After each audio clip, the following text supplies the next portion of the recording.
Shing, di na din tinuod ang mga chismis? Dili man pud tanang chismis di tinuod. Ang uban na ay tinuod, pero depende sa sitwasyon. Ay kanang chismis, usay ginakuan, usay ginadungagan para malindot ang istorya. Gano man day nang utana ka tol-tol? Nakasi ko nadungog. Kasi si tatay kasi, hilig mahubog dito sa byuda matulog. May patol, kay tatay ka mangutana ana.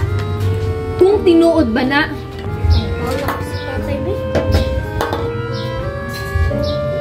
Oh. Nga nung luya mamong duha? Nadungog tay. Nadungog nga sa. Dito jud daw ka matulog sa balay sa byuda hilig mahubog ka. Tinood na tay? Yawa namin. Mga chismosa, punta nga. Isa tay? Wala. Ay magtuwa na, kaya di na tinood. Isa na ang tinuod tay? Ang tinood, wala ang byuda sa ilang balay. Ah, day ang byuda tay. Nasa tong balay. Eh!